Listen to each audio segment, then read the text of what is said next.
कभी कभी इंसान के पास सब कुछ होता है, बस संतोष नहीं होता। यह कहानी है एक गरीब मगर लालची सब्जी वाले की, जिसे अपने लालच की कीमत अपने ही हाथों चुकानी पड़ी।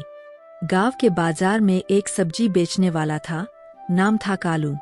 कालू रोज सुबह ठेला लेकर निकलता और जोर जोर से आवाज लगाता था, टमाटर ले लो, आलू ले लो। लोग उसे पसंद करते थे क्योंकि वह हंसमुख था, पर एक बुरी बात थी, वह बहुत लालची था। भैया, ये टमाटर जरा सस्ते कर दो, 5 रुपए में दे दो।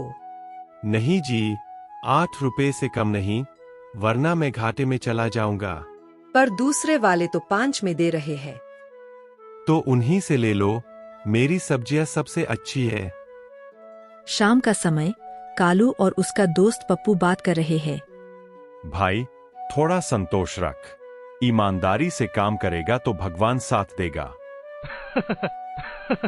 अरे पप्पू, भगवान रोटी नहीं देता, पैसे देते हैं। और पैसे ईमान से नहीं, चालाकी से मिलते हैं। पप्पू ने सिर झुका लिया। उसे पता था कालू को अब कोई नहीं समझा सकता।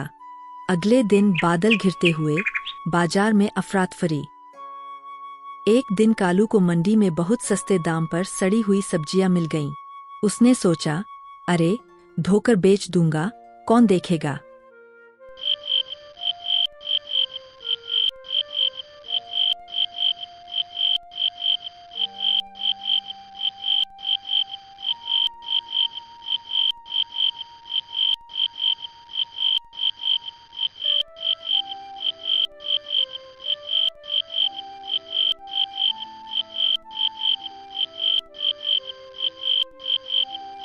भैया, ये भिंडी कुछ खराब लग रही है। नहीं नहीं, बिल्कुल ताजा है, आप बस जल्दी लीजिए। लोगों ने सब्जी खरीदी, लेकिन शाम तक कई लोगों को पेट दर्द होने लगा। गांव में अफवाह फैल गई, कालू ने खराब सब्जी बेची है। कालू, तूने लालच में सबको बीमार कर दिया।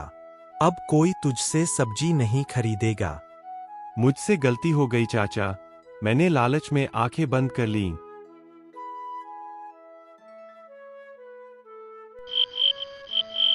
गांव के लोगों ने उससे मुंह मोड़ लिया। उसका ठेला खाली पड़ा रहने लगा और वह कई दिनों तक भूखा रहा।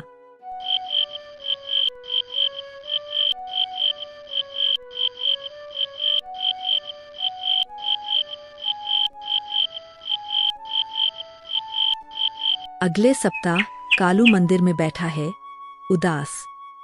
भगवान, मैं सुधर जाऊंगा, बस एक मौका दे दो।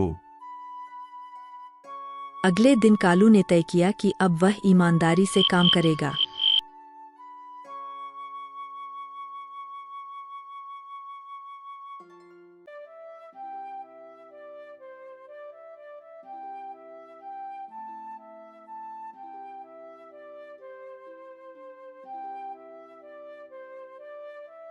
धीरे धीरे लोग फिर से उस पर भरोसा करने लगे।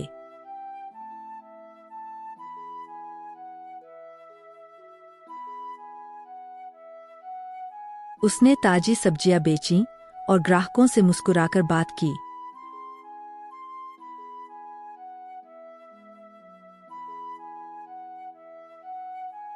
धीरे धीरे लोग फिर से उस पर भरोसा करने लगे।